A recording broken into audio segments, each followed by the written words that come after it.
Andrew Jackson, born poor and orphaned in his early years.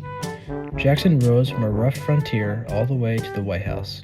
He became the first resident that many Americans felt they were represented.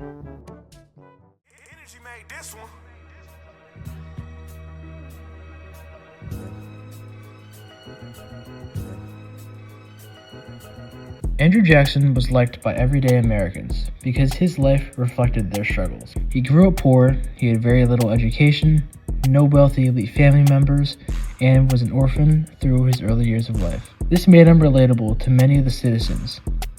Jackson thought that the government should serve the people rather than the wealthy elites. This is one of the reasons why he opposed the national bank, saying it would benefit the rich bankers and hurt farmers and workers. Jackson also supported expanding voting rights for white men and removing property requirements. This allowed citizens to participate in democracy. Jackson consistently used the veto. It showed his willingness to change powerful interests, strengthening his reputation as president who stood up for the common man. Besides Henry Clay being absolutely chopped out of his mind, he was a horrible candidate for presidency. To begin, Henry Clay had a horrible gambling debt that he juggled with for years and years on end. Did you know Henry Clay was sued by an enslaved person?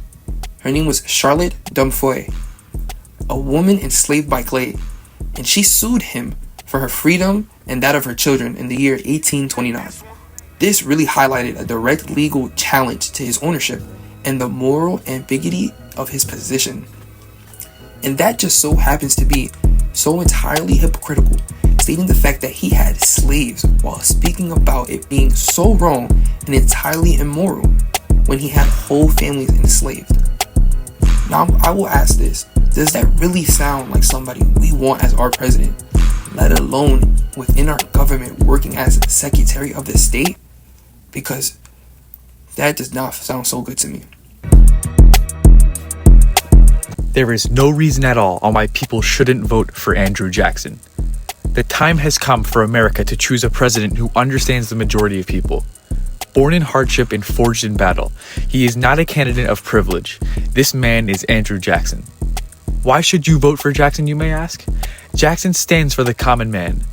He is everything you would want in a president. And he believes the government should serve the ordinary people and none of those rich and wealthy insiders.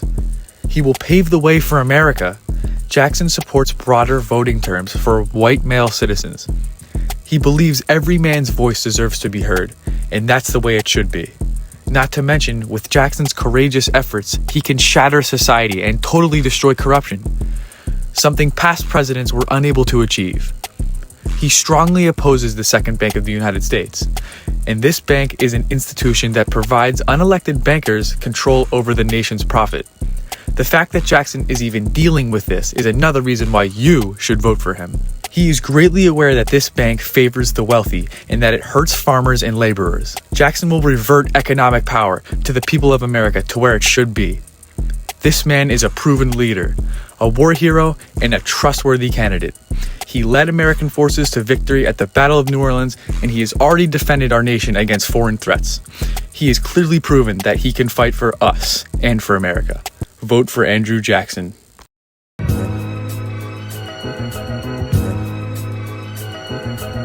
Henry Clay is a massive hypocrite. He believes that slavery should be outlawed, but he owns slaves himself. Would you really want a dishonest hypocrite as your president? Not only that, but he also has no relation to the common man. He is a glorified aristocrat who has no idea what it's like for the average person. Why would you want somebody so disconnected from you to make choices that decide your future? Andrew Jackson is a respectable and honest man who will not lie for the betterment of himself. He will help the common man more than anyone before him. As previously mentioned, why would you want somebody with a massive gambling and drinking problem to lead the United States? Isn't that a childish and irresponsible way to represent our great country? Jackson, on the other hand, drinks every now and then, just like you and I. He's responsible and mature. That sounds like a great leader of the United States to me. So, in the end, do you want the crazed, childish, irresponsible, alcoholic, and disconnected Henry Clay to determine your future and well-being? or the smart, mature, responsible, and relatable Andrew Jackson to bring the U.S. to its peak? The choice is yours, but to me, I think it's pretty obvious. Vote for Andrew Jackson.